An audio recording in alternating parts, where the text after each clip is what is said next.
بسم الله الرحمن الرحيم.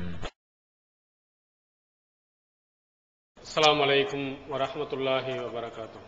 எல்லாம் அல்ல அல்லாஹுவின் நல்லடியார்களே, எல்லாம் அல்ல அல்லாஹுவின் பேரருளால் அவனால் அங்கீகரிக்கப்பட்ட இஸ்லாமிய மார்க்கம் நபிகள் பெருமானார் ஸல்லல்லாஹு அலைஹி வஸல்லம் அவர்களின் வழியாக 1400 ஆண்டுகளுக்கு முன்பாக அரபுலகத்தில் அன்றைய மக்களுக்கு மத்தியில் இருந்த அறியாமை என்ற இருளை நீக்கி இஸ்லாம் என்ற அந்த பேரொளியை அந்த மக்களுடைய உள்ளத்தில் பதியச் செய்து அவர்களை நல்லவர்களாக, நன்மக்களாக, சிறந்தவர்களாக நபிகள் பெருமானார் ஸல்லல்லாஹு அலைஹி வஸல்லம் அவர்கள் மாற்றி காட்டினார்கள்.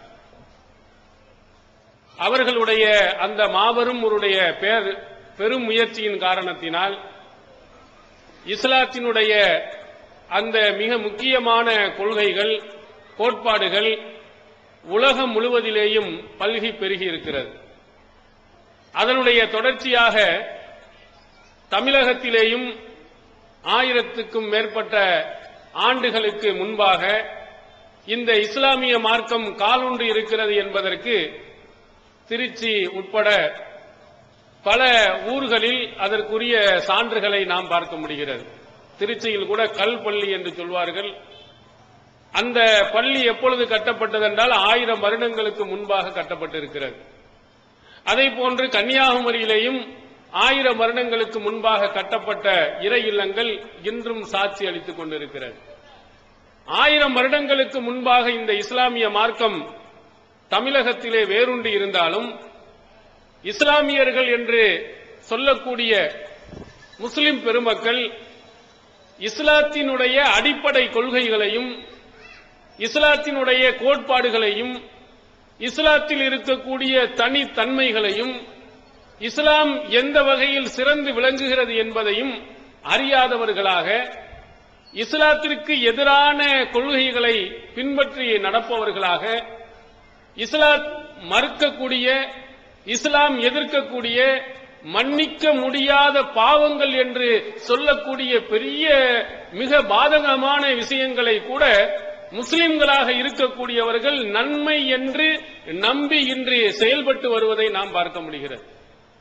இன்றைய முஸ்லிம்களிடத்தில் இஸ்லாத்தை பற்றி, இஸ்லாத்தினுடைய கொள்கைகளை பற்றி பெரும்பான்மையான மக்களுக்கு தெரியாதவர்களாக, அதிகமான மக்கள் அதை பற்றி அறியாதவர்களாக இன்று இருப்பதை நாம் பார்க்கிறோம்.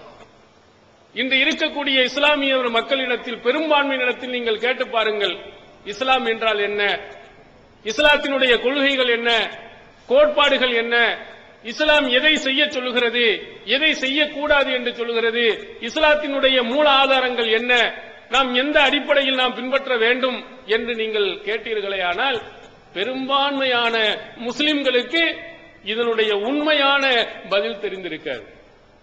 ஏன், இன்னும் சொல்ல போனால் பள்ளி ஆசலினுடைய முத்தவள்ளியாக இருக்கக்கூடிய, அந்த பள்ளி ஆசலை நிர்வகிக்கக்கூடியவராக இருக்கக்கூடிய பெரிய பள்ளியினுடைய அதிகாரியாக, முக்கியஸ்தராக இருக்கக்கூடிய முத்தவள்ளிக்கும் கூட இதற்குரிய பதில்கள் தெரியாது. முஸ்லிம்கள் என்றால் என்ன, அவர்களிடத்தில் நீங்கள் கேள்வி கேட்டு பார்த்தீர்கள் என்றால் என்ன முஸ்லிம்களா என்று சொன்னார்களே, ஆனால் மௌலூது ஓத வேண்டும், இறந்து போய்விட்டால் ஃபாத்தியாக்கள் ஓத வேண்டும், திருமணம் என்று சொன்னால் அதிரத்தை வைத்து எதையாவது ஒன்றை ஓதி திருமணத்தை முடித்து வைக்க வேண்டும், முஸ்லிம்கள் என்ப ஆண்களாக இருக்கக்கூடிய ஒரு தொப்பி அணிய வேண்டும், பெண்களாக இருந்தால் இப்போது புர்கா அணிந்து கொள்ள வேண்டும். இதுதான் இஸ்லாம் என்று விளங்கி வைத்திருக்கிறார்களே தவிர இஸ்லாத்தினுடைய அடிப்படைகளை அவர்கள் விளங்கியதே இல்லை. ஆரம்ப காலத்தில் இருந்து நீங்கள் பட்டியல் போட்டு பார்த்தீர்கள் என்று சொன்னால் நாமெல்லாம் மெச்சி தலை குனியக்கூடிய அளவிற்கு இஸ்லாத்தினுடைய அடிப்படை அரிச்சுவடி கூட தெரியாதவர்களாக முஸ்லிம்கள் இருந்திருக்கிறார்கள். இஸ்லாத்திற்கும் அவர்களுக்கும் உள்ள தொடர்புகளை நீங்கள் பார்க்கும் பொழுது மிக மோசமான நிலை. உதாரணத்திற்கு திருமணம், இந்த திருமணத்தில் இஸ்லாமிய திருமணம் எப்படி இருக்கும், மாற்று மதத்தவர்களுடைய திருமணம் எப்படி இருக்கும் அப்படின்னு நீங்கள் பிரித்து நீங்கள் பார்த்தீர்கள் என்று சொன்னால் ஒரு விஷயத்துல மட்டும்தான் அதை பிரித்து பார்க்கலாம். மாற்று மதத்தவர்களுடைய திருமணங்களும் கல்யாண மண்டபத்தில் நடக்கும், நம்முடைய திருமணங்களும் கல்யாண மண்டபத்தில் நடக்கும். அங்கே பார்த்தீர்கள் என்று சொன்னால் அங்கே வாழை மரங்கள் கட்டியிருப்பார்கள், இங்கேயும் வாழை மரங்கள், லைட்டுகள், ஜோடனைகள் என்று எல்லாமே இருக்கும். அங்கே என்ன செய்வார்கள்? சினிமா பாடல்களை ஒளிபெயர்த்துக் கொண்டிருப்பார்கள். என்ன பழைய காலத்து பாடல் பிரியவராக கண்ணதாசன், வாலி, அப்புறம் புதிய பாடல்களை புதிய பாடல்கள் என்று அங்கே முழங்கிக் கொண்டிருக்கும். கொஞ்சம் முஸ்லிம்கள்ல கொஞ்சம் பற்றுள்ளவர்களாக, முஸ்லிம்களுடைய விஷயங்களை கொஞ்சம் தெரிந்தவர்கள் என்று நீங்கள் விளங்கிக் கொண்டவர்களாக இருந்தால் அவர்களுடைய இடத்தில் நீங்க பாத்தீங்கன்னா நாகூர் ஹனீபாவுடைய பாடல்கள் ஒலித்துக் கொண்டிருக்கும். இதுதான் இஸ்லாத்தினுடைய அவர்களுடைய கொள்கை பிடிப்பினுடைய வெளிப்பாடாக, ஒரு இஸ்லாமிய திருமணத்தினுடைய வெளிப்பாடு ஒரு நாகூர் ஹனீபாவினுடைய ஒரு பாட்டு. இன்னும் கூடுதலாக வசதி படைத்தவராக இருந்தால் நாகூர் ஹனீபாவுடைய பாட்டு கச்சேரி. இதை வைத்துக் கொண்டு இஸ்லாமியர்களாக இருப்பவர்கள் தங்களை முஸ்லிம்களாக காட்டிக் கொள்கிறார்கள். இன்னும் அடுத்ததாக தங்களுடைய பகுதிகளில் ஏதாவது ஒரு தர்காவை கட்டி வைத்துக் கொண்டு அங்கே சந்தனக்கூடுகள், உருசுகள் என்ற பெயரிலே கொண்டாட்டத்தை கொண்டு உள்ளதையும் நாம் முஸ்லிம்கள் என்று அடையாளம் காட்டுவதை நாம் பார்க்கிறோம். இஸ்லாம் அப்படி சொன்னதா? இஸ்லாத்தினுடைய கொள்கைகள் அப்படி நமக்கு பதியப்பட்டு இருக்கிறதா? முஸ்லிம்கள் என்று சொன்னால் இப்படித்தான் இருக்க வேண்டும் என்று சொல்லுகிறார்களா? இல்லை. நபிகள் பெருமானார் ஸல்லல்லாஹு அலைஹி வஸல்லம் அவர்கள் இந்த 1600 ஆண்டுகளுக்கு முன்பாக எந்த சமுதாயத்தை திருத்த வேண்டும் என்று அங்கே வந்தார்களோ அதே மாதிரி ஒரு நிலைமை இன்றைய காலத்தில் முஸ்லிம்களை நாம் திருத்த வேண்டிய ஒரு நிலைமை. அன்றைய காலத்தில் அபூஜஹலுடைய, உத்பாவினுடைய, ஷைபாவினுடைய கொள்கைகள் எப்படி இருந்ததோ அதே போன்று இன்றும் முஸ்லிம்களிடத்தில் அந்த கொள்கைகள் வேரூன்றி இருப்பதை நாம் பார்க்கிறோம். நபிகள் பெருமானார் எச்சரிக்கை செய்தார்களே, இணை வைத்தல் ஷிர்க் என்ற அந்த மாபெரும் பாதகமான ஒரு செயலை இன்றும் முஸ்லிம்கள் செய்து கொண்டிருப்பதை நாம் பார்க்கிறோம். அவர்கள் எதிர்த்த, அவர்கள் போராடிய ஒரு சூழ்நிலை இன்றைய முஸ்லிம்களிடத்திலேயும் நிறைந்திருப்பதை நாம் பார்க்கிறோம். நபிகள் பெருமானார் ஸல்லல்லாஹு அலைஹி வஸல்லம் அவர்கள் சொன்னார்கள், அஸ்ஸபுல் மூபிகாத், அழித்து விடக்கூடிய பெரும் பாவங்கள் 7. அந்த பெரும் பாவங்களில் முதலாவதாக ரசூல் ஸல்லல்லாஹு அலைஹி வஸல்லம் அல் இஷ்ராக்கு பில்லாஹ், அல்லாஹ்விற்கு இணை வைத்தல் என்று சொன்னார்கள். இறைவனுக்கு இணை வைத்தல் என்ற அந்த காரியம்தான் நீங்கள் செய்யக்கூடிய பாவங்களிலேயே மிக பயங்கரமானது, மிக கொடுமையானது அப்படின்னு அல்லாஹ்வின் தூதர் அவர்கள் இந்த சமுதாய மக்களுக்கு எச்சரிக்கை செய்திருக்கிறார்கள். இந்த ஒரு விஷயத்தை இன்றைய இருக்கக்கூடிய முஸ்லிம்களோடு கொஞ்சம் ஒப்பிட்டு பாருங்கள். முஸ்லிம்களிடத்தில் இந்த இணை வைப்பு, ஷிர்க் என்ற காரியம் இருக்கிறதா இல்லையா என்பதை கொஞ்சம் ஆழமாக உற்று நோக்கி பாருங்கள். முஸ்லிம்களிடத்தில் கேட்டால் நாங்கள் பெரும்பாவத்தை நாங்கள் செய்கிறோமா, நாங்கள் ஷிர்க் வைக்கிறோமா என்று சாதாரணமாக சொல்வார்கள். இந்த இணை வைத்தல் என்ற அந்த பெரும்பாவத்தை பற்றி, இணை வைத்தல் என்றால் என்ன என்பதை பற்றி இந்த சமுதாயம் அறவே அறிந்தில்லாத காரணத்தினால்தான் ஷிர்க் என்ற ஒரு காரியத்தை செய்து கொண்டே நாங்கள் எங்கே ஷிர்க் வைக்கிறோம் என்று கேட்கிறார்கள். நாங்கள் எங்கே அந்த பெரும்பாவத்தை செய்கிறோம்? நாங்கள் அல்லாஹ்வை நம்பவில்லையா? நாங்கள் இறைவன் மீது நம்பிக்கை இல்லையா? படைத்த இறைவன் அல்லாஹ் என்று நாங்கள் சொல்லவில்லையா? அந்த அல்லாஹ்வை வணங்க வேண்டும், தொழ வேண்டும் என்று நாங்கள் சொல்லவில்லையா? நாங்கள் இணை வைப்பவர்களா, நாங்கள் பெரும்பாவம் செய்யக்கூடியவர்களா என்று கேட்பார்கள். இதை நபிகள் பெருமானார் ஸல்லல்லாஹு அலைஹி வஸல்லம் அவருடைய காலங்களுக்கு கொண்டு போய் கொஞ்சம் ஒப்பிட்டு பாருங்கள். இந்த சமுதாயத்தில் என்ன காரியத்தை செய்தார்களோ அதே காரியத்தை அன்றைய காலத்தில் இருந்தவர்களும் செய்திருக்கிறார்கள்.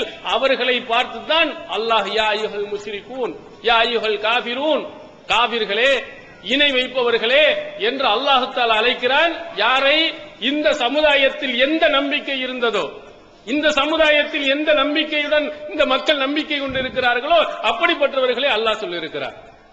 நீங்கள் அன்றைய காலத்தில் இருந்த அபூஜஹில் கேட்டா சொல்வீர்கள், அவன் தான் பயங்கரமான மோசக்காரன், அவன மாதிரி பயங்கரவாதி யாரும் கிடையாது, இஸ்லாத்திற்கு எதிரானவன் யாரும் கிடையாது என்று இஸ்லாமிய சமுதாய மக்கள் சொல்வார்கள்.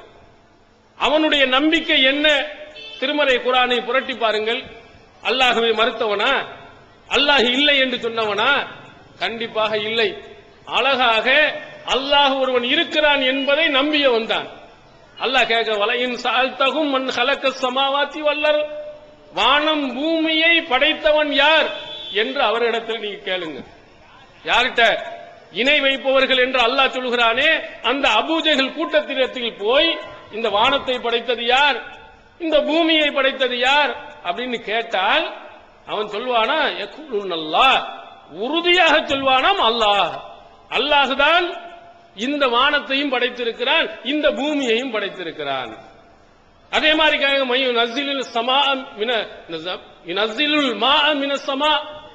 வானத்திலிருந்து நீரை பொழிய செய்பவன் யார் அப்படின்னு கேட்டு பாருங்கள். அப்பவும் சொல்லுவான் அல்லாஹுதான் என்று அடித்து சொல்வான். அந்த சமுதாய மக்களை உன்னையெல்லாம் படைத்தது யார்? அவன் ஹலக்கஹும், அவர்களை படைத்தது யார் என்று கேட்டு பாருங்கள். அல்லாஹ், அல்லாஹ் என்று உறுதியாக சொல்வார்கள் என்று திருமறை குர்ஆன் நமக்கு சொல்லுகிறது. இந்த செய்தியும் கூட இஸ்லாமிய சமுதாயத்திற்கு புதுமையாக தோன்றக்கூடியவர்களுக்கு நிறைய பேர் இருக்கிறான். அபூ ஜஹல் அல்லாஹ் இருக்கிறான்னு சொன்னானா? வானத்தை படைத்தவன் அல்லாஹ் என்று சொன்னானா? பூமியை படைத்தவனும் அல்லாஹ் என்று சொன்னானா? வானத்திலிருந்து மழையை பொழிய செய்தவனும் அல்லாஹ் என்று சொன்னானா? அவர்களை படைத்ததெல்லாம் அல்லாஹ் என்று அவர்கள் சொன்னார்களா? இது எல்லாம் ஏதோ ஒரு புதுமையாக சொல்லுகிறார்கள் என்று கூட உங்களுக்கு தோன்றலாம். ஆனால் திருமறை குர்ஆன் நமக்கு அப்படித்தான் சொல்லுகிறது. இப்படிப்பட்டவர்களைத்தான் அல்லாஹ் சொல்லுகிறான் இணை வைப்பவர்கள், சிறுக்கு வைக்கக்கூடியவர்கள், இறைவனை கூடிய தகுதியை மற்றவர்களுக்கு கொடுத்தவர்கள் என்று அல்லாஹ் பேசுகிறான். என்ன அவர்கள் தப்பு செய்தார்கள்? அவர்கள் செய்த தவறு என்ன? அல்லாஹ்வுக்கு இருப்பதை போன்ற அல்லாஹுவை நம்பிய அந்த கூட்டத்தினர்கள் இறைவனுக்கு இருக்கக்கூடிய தகுதியை மனிதர்களுக்கு, சிலைகளுக்கு, மற்றவர்களுக்கு கொடுத்த காரணத்தினால்தான் அவர்களை இணை வைப்பவர்கள் என்று அல்லாஹ் சொல்லுகிறார். அல்லாஹ்வை நம்பினால் மட்டும் போதாது, அல்லாஹ் ஒருவன், அவனுக்கு மட்டும்தான் சர்வ சக்திகளும் இருக்கிறது, அவனுக்கு இருப்பதை போன்ற சக்திகள் உலகத்தில் எவனுக்கும் கிடையாது என்று நீங்கள் நம்ப வேண்டும். இப்படி நம்முடைய நம்பிக்கை இருக்கிறதா? அப்படி நாம் நம்பி இருந்தோமா? இல்லை. அன்றைய இணை வைப்பவர்கள் எப்படி அல்லாஹ்வுக்கு இருப்பதை போன்ற சக்தி அந்த சிலைகளுக்கு இருக்கிறது என்றும் அந்த மனிதர்களுக்கு இருக்கிறது என்றும் நம்பினார்களோ அதே மாதிரி நம்பிக்கை நம்மிடத்திலும் இருக்கிறது. சஹீஹ் முஸ்லிமில் நாம் பார்க்கிறோம், ரசூலுல்லாஹி ஸல்லல்லாஹு அலைஹி வஸல்லம் அவர்கள் சொல்லுகிறார்கள், இந்த சமுதாயத்திற்கெல்லாம் ஓரிரை கொள்கையினுடைய மிக அற்புதமான பிரகடனம் எங்கே செய்யப்படுகிறது? காபத்துல்லாவில் துல்ஹஜ் மாதத்தில் உலகத்தில் உள்ள அத்தனை மக்களும் வருகிறான்.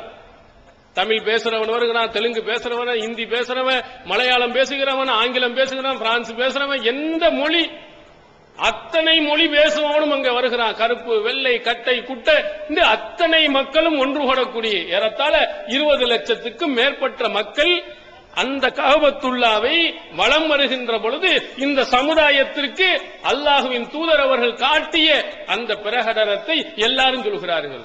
லப்பைக் அல்லாஹும்ம லப்பைக் லா ஷரீக லக் என்ற அற்புதமான ஒரு பிரகடனம் எல்லா சமுதாய மக்களுக்கும் சொல்லப்படுகிறது. எல்லாரும் சொல்லுகிறார், தமிழக மக்களும் சொல்லுகிறார். இங்கிருந்து போகக்கூடிய ஒருவனிடத்தின் வாயில் இருந்தும் இந்த வார்த்தை வராமல் இருப்பதில்லை. என்ன அர்த்தம் அதற்கு? உன்னிடத்தில் ஆஜராகிவிட்டேன், உன்னிடத்தில் வந்து விட்டேன் இறைவா, லா ஷரீக லக், உனக்கு நிகராக யாரும் இல்லை.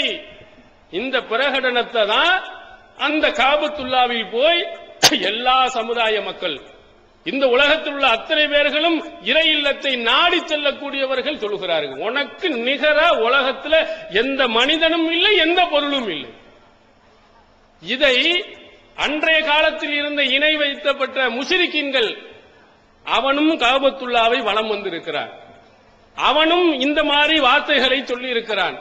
அல்லாஹ்வின் தூதர் அவர்கள் சொல்வார்கள், இந்த காபத்துல்லாவை இணை வைப்பவர்கள் சுற்றி வருகின்ற பொழுது லப்பைக் அல்லாஹும்ம லப்பைக் லா ஷரீக லக் அப்படின்னு சொன்ன உடனே கது வைலக்கும் கது கது நாசமாக போதும் போதும், இதுக்கு மேல எதையும் சொல்லிடுறாங்க, இதுக்கு மேல எந்த வார்த்தையும் பயன்படுத்தாதே என்று அந்த இணை வைப்பவர்களை, அந்த முஷ்ரிக்கீன்களை நபி ஸல்லல்லாஹு அலைஹி வஸல்லம் எச்சரிக்கை செய்வார்களா? இப்னு அப்பாஸ் ரலியல்லாஹு அன்ஹு அவர்கள் சொல்கிறார்கள், அதுக்கு பிறகு என்ன சொல்லுவான்?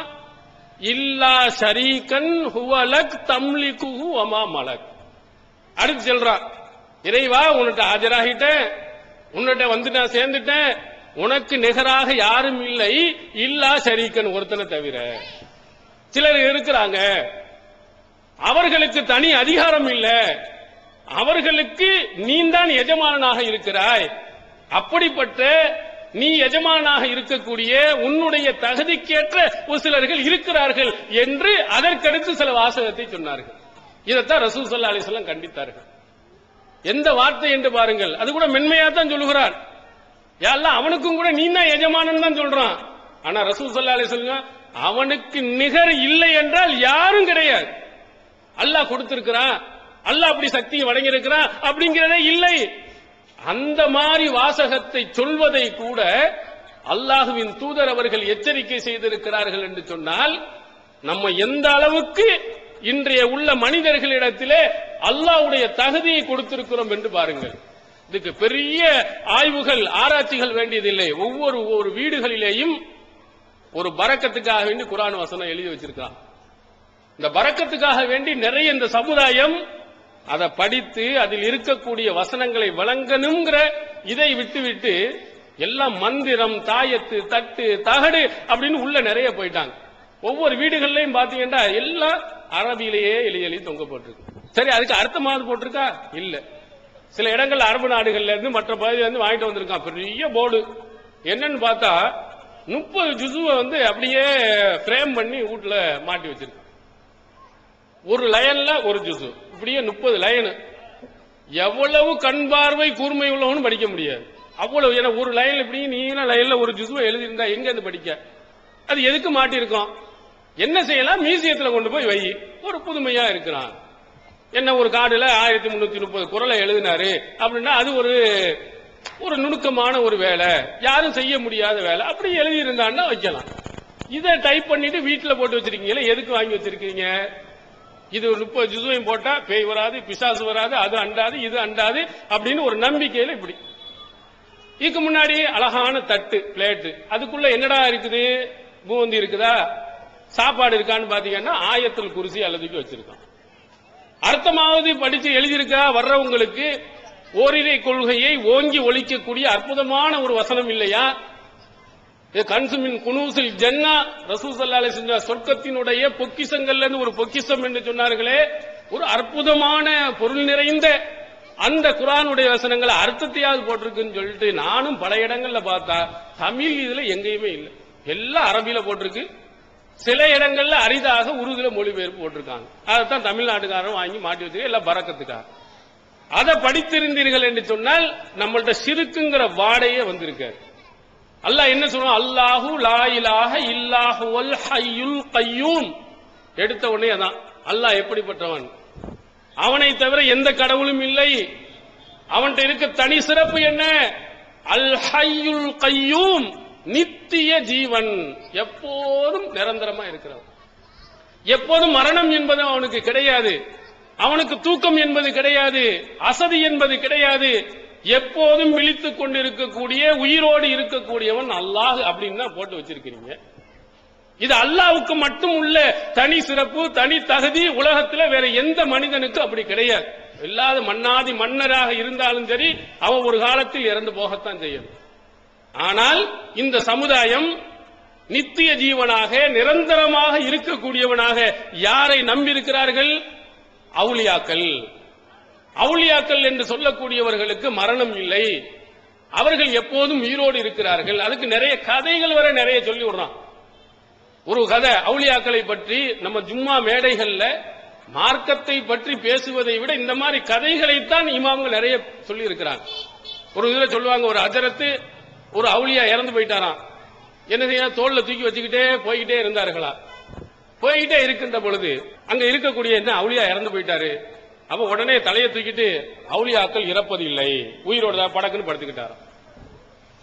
இப்படி கதை. ஏன் மக்களை நம்ப வைக்கணும்? அவரு உயிரோடு இருக்கிறாருன்னு சொன்னா எதுக்கு போய் உள்ள போய் நீ புதைக்கிற?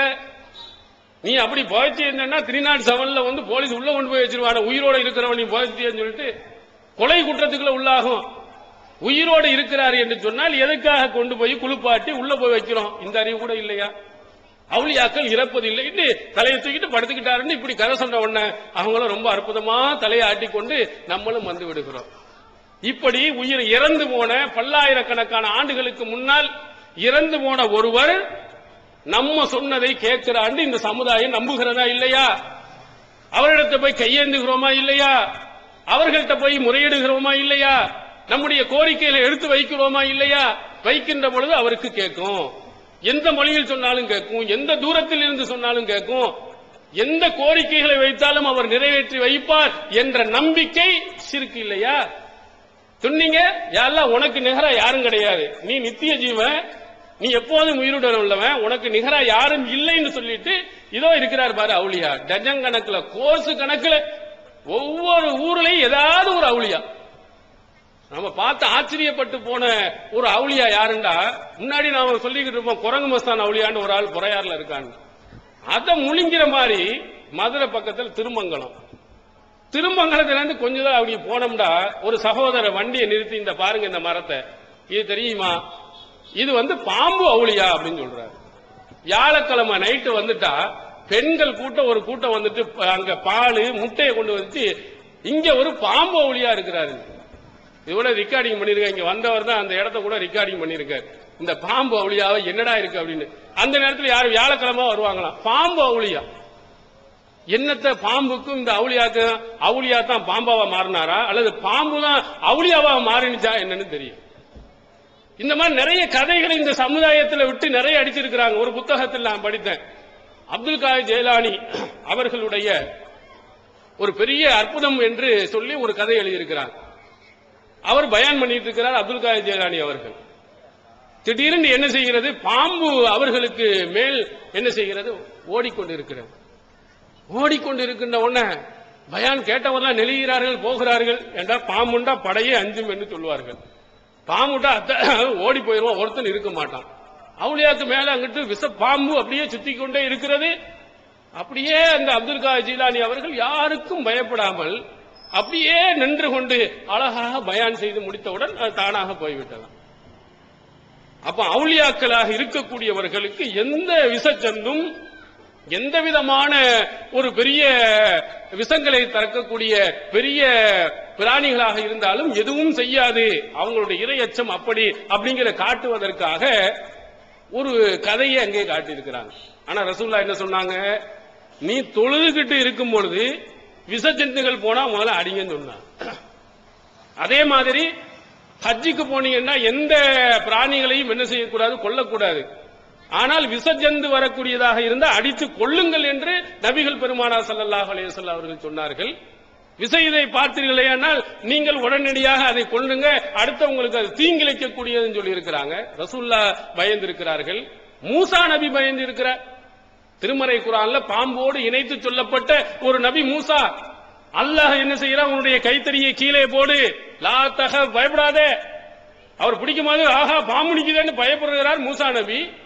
ஒரு இறை தூதர் மனிதனாக இருக்க யாரா இருந்தாலும் பயப்படதான் செய்வான். அவர் என்ன பாம்பாட்டியா பாம்பு பிடிக்கிறதுக்கு? அதுல என்ன பாம்பு புத்தலையா வளர்ந்து வந்தாரு? அவரும் கூட என்ன விஷம் முடிச்ச பாம்பாக இருந்துச்சுன்னு சொன்னா அவருக்கு தான் செத்து தான் போயிருவாரு. எத்தனையோ நேஷனல் ஜியோகிராபி சேனல்களை நீங்க பார்த்திருக்கலாம். பெரிய முதலைகள்கிட்டயே விளையாடக்கூடியவர் கடல்ல போய் ஒரு மீனை ஒரு கடித்து அதன் மூலமாக இறந்தார்ன்ற சம்பவத்தை நீங்க பார்த்திருப்பீங்க. அப்படியே அதுல பழகினவரும் கூட சில நேரத்தில் இறந்து போயிடறான். மூசா நபி ஒரு பாம்பாட்டி கிடையாது. அங்க பார்த்த உடனே பயந்து போனவன அல்லாஹ் சொன்னா கவலைப்படாத, திரும்பவும் பழைய நிலைக்கு நாம கொண்டு வந்துருவோம் அப்படின்ற உடனே அவர் அந்த இதை பிடித்தார் என்று திருமறை குர்ஆன் சொல்லுகிறது. ஒரு இறை தூதர் பயப்படுகிறார். ஆனா என்ன, அவுலியாக்கள் என்பவர்கள் பயப்பட மாட்டார்கள் அப்படின்னு ஒரு கதையை சொல்லி அந்த கதையினுடைய விளைவாக பாம்பு அவுலியாவும் என்ன செஞ்சிட்டார், இந்த உலகத்துக்கு வந்துட்டார். அப்ப எப்படியெல்லாம் இந்த சமுதாயம் மூட நம்பிக்கைகள் மூழ்கி போயிருக்கிறது பாருங்க. படைத்த இறைவனிடத்திலே கையேந்த வேண்டியவர்கள், படைத்த இறைவனிடத்திலே கோரிக்கை வைக்க வேண்டியவர்கள், என்றோ இறந்து போனவர்கள், யாருக்குமே எதுவுமே கேட்காது. எந்த அளவிற்கு ஒரு மனிதன் இன்னொரு மனிதரிடத்தில் பேச வேண்டும் என்று சொன்னால் அதுக்கு காற்று இருக்கணும். காற்று தான் நம்முடைய ஒளியை கடத்தி அவர்களுக்கு கொண்டு போய் சேர்க்கிறது. அதுவும் கொஞ்சம் தூரமாக இருந்தால், இங்க திருச்சியில இங்க இருக்கக்கூடியவர் அங்க பஸ் ஸ்டாண்ட்ல இருக்கக்கூடியவர்கிட்ட பேசணும்னா திருச்சியில தான், ஆனா பஸ் ஸ்டாண்ட் அளவுக்கு என்னுடைய பேச்சு கொண்டு போய் சேராது. இங்க உள்ள மக்களுக்கு கூட சேராதுங்கன்னா மைக்கை வைத்து ஒளிபெயர்ப்பு வச்சு நம்ம என்ன செய்யணும், பெருக்கி நாம் கொடுக்கிறோம். ஆனா இங்க பக்கத்தில் உள்ள தூரத்துக்கே கேட்காது. அதே பக்கத்தில் இருந்து நான் கண்ணாடி கூண்டுக்குள் இருந்து நான் பேசினாலும் கைகால் அசைவதுதான் தெரியுமே தவிர நான் பேசுவது என்ன என்று உங்களுக்கு தெரியாது. ஆனா இந்த அவுலியா நல்ல எங்கேயோ இருக்கிறார், நாகூர்ல இருக்காரு, சிலர் அஜ்மீர்ல போய் இருக்காரு, இன்னொரு ஒரு ஏர்வாடியில இருக்கிறாரு. அவர்கிட்ட போய் நம்ம கையேந்தி கேட்கிறோம். இங்க உள்ள வார்த்தைகள் அப்படியே கடந்து கடந்து கடந்து கடந்து போய், அதுவும் மண்ணுக்கு உள்ளுக்குள்ள போய், மண்ணுக்குள்ள உள்ள போனா யாருக்கு காற்று போகுமா? போகாது. அதுக்குள்ளேயும் போய் அவருடைய செத்து போன அவருடைய காதுக்குள் நுழைந்து அவரும் எழுந்து என்ன செஞ்சிருக்கிறார்? பதில் தருகிறார் என்று சொன்னால், இது யார் எந்த அளவுக்கு நம்ம மூட நம்பிக்கையில் போய் இருக்கிறோம் என்று பாருங்க.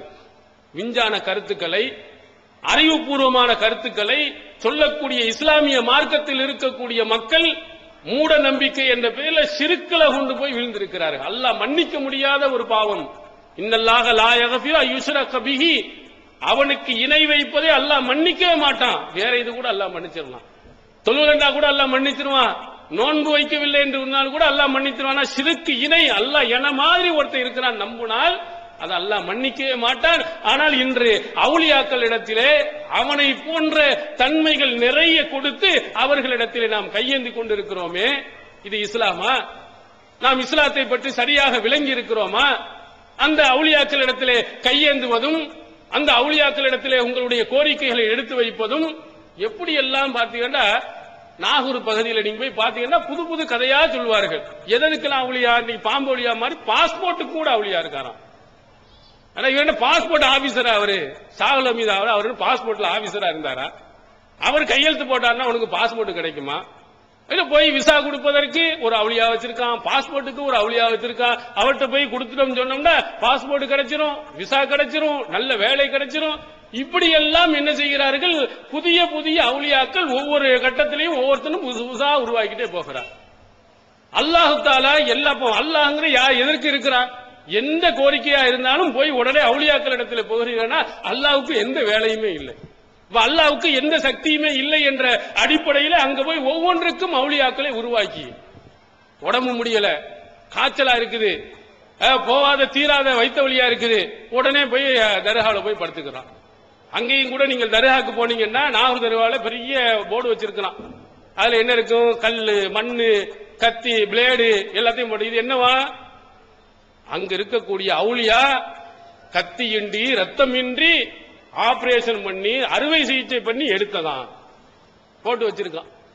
அப்படி உண்மையிலே அப்படி நடக்கும் என்று சொன்னால் இந்த திருச்சியில் இருக்கக்கூடிய ஜிஹெச்லாம் எதுக்கு?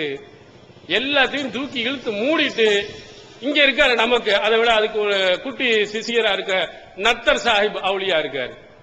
அதையே மிகப்பெரிய ஒரு ஹாஸ்பிட்டல் ஆக்கிடலாம். நீ என்ன நினைச்சாலும், எவ்வளவு கஷ்டம் இருந்தாலும், எவ்வளவு சிரமம் இருந்தாலும், எவ்வளவு பெரிய நோயாக இருந்தாலும் அத்தனையும் தீர்க்கக்கூடிய அற்புதமான அருமருந்து இந்த அவுலியாக்கட்னா எல்லாமே ஹாஸ்பிட்டல பூரா இழுத்து மூடு.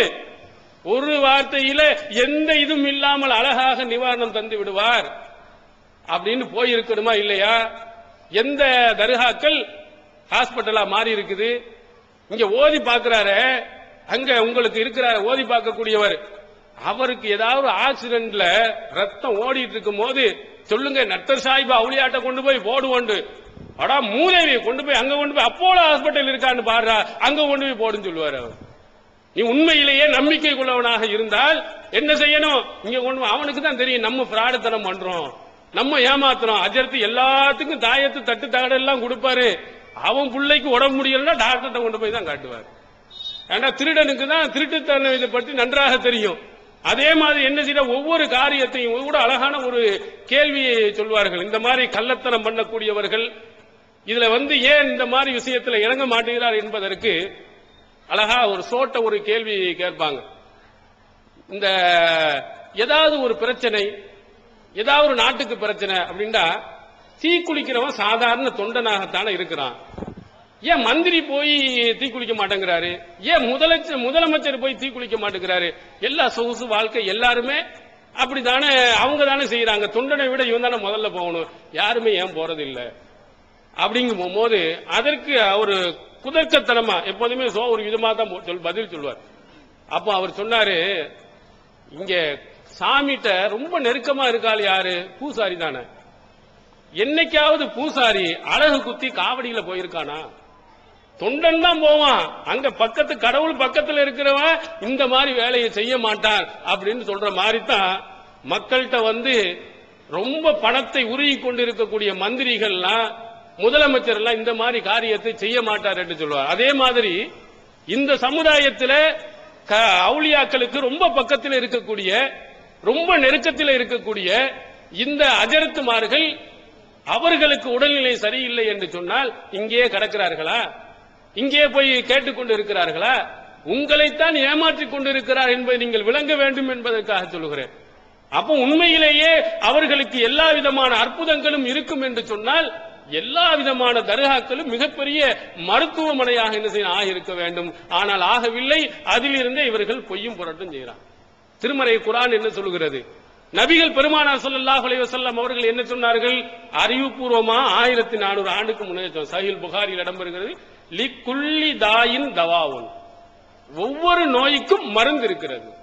ஃபைதா உஸீப தவாஉனி தா பரிய பிஇذنில்லாஹ், இந்த மருந்து நோயை அடைந்தால், அந்த பாக்டீரியாவை, அந்த வைரஸை போய் தாக்கினால் அல்லாஹ்வின் உதவியுடன் உங்களுக்கு நிவாரணம் கிடைக்கும். இன்னொரு இடத்திலே ததாவ் யா இபாதல்லாஹ், அல்லாஹ்வின் அடியார்களே மருத்துவம் செய்யுங்கள் என்று நபிகள் பெருமானார் ஸல்லல்லாஹு அலைஹி வஸல்லம் அவர்கள் அன்று இருந்த இந்த அவுலியாக்களுக்கெல்லாம் பெரிய பெரிய அவுலியாக்களாக இருந்த அபூபக்கர், உமர், உஸ்மான் போன்ற நபி தோழர்களுக்கு நபி ஸல்லல்லாஹு அலைஹி வஸல்லம் அவர்கள் சொன்னது மருத்துவம் செய்ய சொல்லி இருக்கிறார்கள். ஆனால் மருத்துவம் செய்யாமல் விட்டுவிட்டு நமக்கு தேவையான கஷ்டங்கள், சிரமங்கள் என்று சொன்னால் அங்கே போய் நாம் விழுகிறோம் என்று சொன்னால், யாரும் பார்க்காமல் எந்த விதமான மருந்தையும் கொடுக்காமல் நிவாரணத்தை தர முடியும் என்று சொன்னால் அது படைத்த இறைவனை தவிர வேறு யாருக்கும் கொடுக்க முடியாது. அப்ப நம்ம என்ன செய்யறோம்? சிறுக்கு என்ற அந்த வாடையை இந்த மாதிரி நம்முடைய நோய் நிவாரணத்திற்காக வேண்டி அங்கே கேட்பது மூலம் செய்கிறோம். குழந்தை இல்லை என்று சொன்னால் என்ன செய்ய வேண்டும்? மருத்துவம் செய்ய வேண்டும். அதனுடைய குறைகளை சரி செய்ய வேண்டும். ஆனால் என்ன செய்கிறார்கள்? எங்கேயாவது ஒரு தர்காவில் போய் எங்களுக்கு குழந்தை இல்ல, நீங்க அதை குழந்தையை தாங்க, எனக்கு என்னுடைய பிள்ளைக்கு கர்ப்பமாகாமல் இருக்கிறது, கர்ப்பத்தை தரிக்க செய்யுங்கள் என்று அவுலியாக்களிடத்தில் கையேந்துவதை பார்க்கிறோம். ஆனால் அல்லாஹ் என்ன சொல்கிறான்? இந்த குழந்தை கொடுக்கக்கூடிய அந்த சக்தி யாருக்கு இருப்பதாக சொல்கிறான்? ரொம்ப தெளிவாக, ரொம்ப அழகாக அல்லாஹ் தஆலா சொல்கிறான். யஹபு லிமை யஷாவு இனாசா, அல்லாஹ் தான் நாடியவர்களுக்கு பெண் குழந்தையை கொடுக்கிறான். வ யஹபு லிமை யஷாவு துகூரா, தான் நாடியவர்களுக்கு அல்லாஹ் ஆண் குழந்தையை கொடுக்கிறான். சில ஆட்களுக்கு யுஸவ்விஜுஹும் ذுக்ரானும் வ இனாசா, ஆண் குழந்தையும் பெண் குழந்தையும் சேர்த்து கொடுக்கிறான். வ யஜ்அலு மையசாவு அகீமா, தான் நாடியவர்களுக்கு அல்லாஹ் குழந்தையை இல்லாத நிலையும் ஏற்படுத்துகிறான். யார்கிட்ட அல்லாஹ் சொல்றான்? என்னுடைய கையில் இருக்கிறது அல்லாஹ் சொல்கிறான். ஏன் கையில குழந்தை கொடுக்கக்கூடிய சக்தி இருக்குதுங்கிறான். அதனால தான் எத்தனையோ பெரிய கோடீஸ்வரராக இருக்கக்கூடியவர்கள், பெரிய டாக்டரா இருக்கக்கூடியவங்க, அவங்களுக்கு கூட குழந்தை இருப்பதில்லை. என்னென்னமோ மருந்துகளை கொடுத்தாலும் இல்ல. சாதாரண ஒரு கீழ்நிலையில் இருக்கக்கூடிய ரிக்ஷா ஓட்டக்கூடியவனுக்கு 10 குழந்தை பிறக்கிறது. ஆனா பெரிய கோடீஸ்வரனா இருக்கவனுக்கு ஒரு குழந்தை பிறப்பதில்லை. சிலருக்கு வெறும் ஆண் குழந்தையாக பிறக்கிறது, சிலருக்கு பெண் குழந்தையாக பிறக்கிறது, சிலருக்கு ரெண்டுமே கிடைக்கிறது.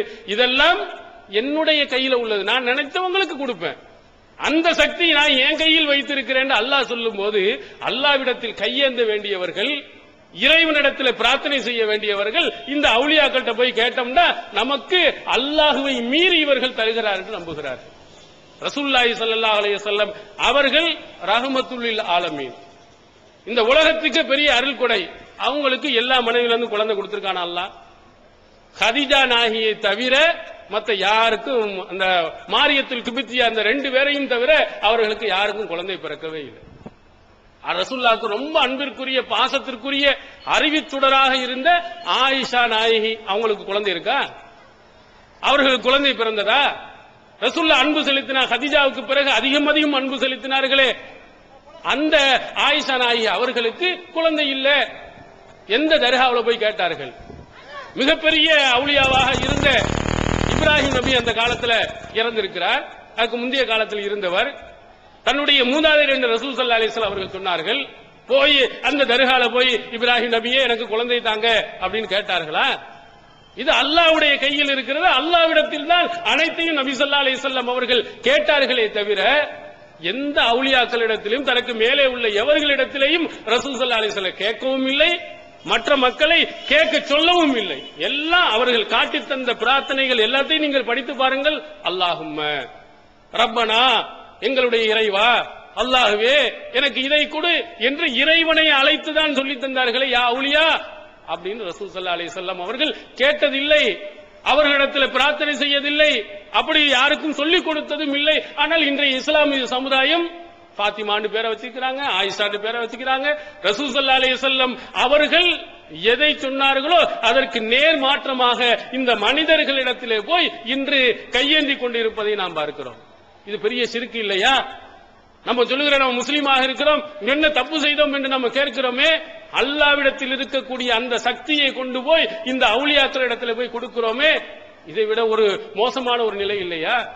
இந்த திருச்சியில பாத்தீங்கன்னா அல்லாஹ் அக்பர், அங்கங்க எல்லாம் ஜெண்டா கொடிமரங்கள் பூரா, எதையாவது ஒரு மரத்தை வெட்டிட்டு வந்து நட்டிடுறான், பச்சை கொடியை ஏற்றிடுறான், சந்தனத்தை பூசுறான், குங்குமத்தை பூசுறான், காஞ்சி போன மாலையை கொண்டு வந்து மாட்டி வச்சிடறான். உடனே என்ன ஆயிருது? அதுக்கு ஏதோ ஒரு சக்தி வந்துகிறது. அங்க ஒரு உண்டியல், எங்கேயும் உண்டியல் இல்லாத ஒரு தர்கா உலகத்தில் எங்கேயுமே கிடையாது. எங்கேயாவது பார்த்திருக்கீங்களா? துண்டை விரிச்சாவது வாங்கிடுவாங்களே தவிர உண்டியல் வசூல் இல்லாத ஒரு எந்த தர்காவையும் நீங்கள் பார்க்கவே முடியாது. அத்தனைக்குமே அடிப்படை எல்லாமே அந்த உண்டியல் தான். பணம் இல்லை என்று சொன்னால் அங்க எதுவுமே நடக்காது. இதை விட மோசமான ஒரு நிலை இல்லையா? ஒரு ஜெண்டா கொடிமரம், இந்த கொடிமரத்துக்கு என்னைய அன்னைக்கா ஒரு மனுஷன் நீ சொல்லிட்டு இருந்த, ஆனா ஒரு மரத்து இருக்கிற அந்த மரத்துல போய் அங்க போய் எதையாவது கட்டினால், அங்க எதையாவது வாங்கிட்டு வந்தா நம்ம நோய் நிவாரணமாகும். பல இது திருச்சி ஓரங்களில் எல்லாம் வெறும் ஜெண்டா கொடிமரமாக அடித்து பச்சை கொடியை மட்டும் ஏற்றி வச்சிருக்கான். அந்த கொடிமரத்துக்கு என்ன சக்தி இருக்கிறது? அதை வேணும்னா உன் வீட்டு நிலைக்காலாக நீ வச்சுக்கலாம். வேற என்ன அதனால உனக்கு உதவி இருக்கிறது? அதுக்கு என்ன சக்தி இருக்கிறது? நபி ஸல்லல்லாஹு அலைஹி வஸல்லம் அவர்கள் இந்த மாதிரி மரங்களுக்கு செடிகளுக்கு சக்தி இருக்கிறது உங்களுக்கு சொல்லி தந்திருக்கிறார்களா? அல்லது அறிவுபூர்வமா இதிலிருந்து ஏதாவது பயன்கள் இருக்கிறதா? கொஞ்சமா நீங்க சிந்தித்து பார்க்க வேண்டாமா? ரசூலுல்லாஹி ஸல்லல்லாஹு அலைஹி வஸல்லம் உடைய காலத்தில் இந்த மாதிரி ஒரு ஆள் கைய வச்சா காலப்பட்டா அவர் கனவுல வந்து சொன்னா இதுக்கு பெரிய பரக்கத்துன்னு நம்ம நினைக்கிறோமே, இதையெல்லாம் கண்டித்து நடந்த ஒரு சம்பவம் சஹீஹுல் புகாரியில் பதிவு செய்யப்பட்டிருக்கிறது. ரசூலுல்லாஹி ஸல்லல்லாஹு அலைஹி வஸல்லம் அவர்கள் தபூக் போர்க்களம், அந்த தபூக் போர்க்களம்ல அந்த இதுல ரசூல் ஸல்லல்லாஹு அலைஹி வஸல்லம் பையத்து ரில்வான் என்று சொல்லக்கூடிய ஹுதைபியா உடன்படிக்கை ஹிஜ்ரி 6 நடந்தது. அவங்க மக்கா மதீனாவில் இருந்து மக்காவுக்கு உம்ரா செய்வதற்காக போனாங்க. அப்போ முஸ்லிம்களுக்கும் அவர்களுக்கும் மத்தியில் ஒரு ஒப்பந்தம் நடந்தது, அடுத்த வருஷம் வரலான்னு. அந்த ஒப்பந்தம் செய்வதற்கு முன்பாக உஸ்மான் ரலியல்லாஹு அவர்களை மக்காவில் இருக்கக்கூடிய தலைவர்களிடத்தில் பேச்சுவார்த்தை நடத்துவதற்காக அனுப்பி வச்சாங்க. ஆனா அவர்களை கொன்று விட்டதாக செய்தி பரவியது. உடனே அவர்களை தாக்க வேண்டும்ங்கிறதுக்காக வேண்டி ரசூல் ஸல்லல்லாஹு அலைஹி வஸல்லம் அவர்களிடத்தில் எல்லா நபித்தோட ஏறத்தாழ 1400க்கும் மேற்பட்டவர்கள் ஒரு மரத்தின் கீழே அமர்ந்து நாங்க அல்லாஹ்வுக்காக எங்களுடைய மரணத்தையும் நாங்கள் சந்திப்பதற்கு தயார் என்று ஒரு ஒப்பந்தம் செய்தார்கள். இத பையத்து ரில்வான் என்று திருமறை குர்ஆன் சொல்கிறது. திருப்பொருத்தத்தை நாடி செய்யப்பட்ட ஒரு உடன்படிக்கை. இது ஒரு மரத்தின் கீழே ரசூல் ஸல்லல்லாஹு அலைஹி வஸல்லம் அவர்கள் செஞ்சிட்டு போயிட்டாங்க. இப்ப நம்ம நாட்டில் இருக்கிற மாதிரி ஒரு கூட்டம் நபி ஸல்லல்லாஹு அலைஹி வஸல்லம் அவர்களுடைய காலத்துக்கு பிறகு என்ன செய்கிறார்கள்? ஒரு மரத்தை பார்த்துட்டு இது ஒரு முக்கியத்துவம் வாய்ந்த மரம் அப்படின்னு அங்க போய் தொழ ஆரம்பிச்சுட்டாங்க.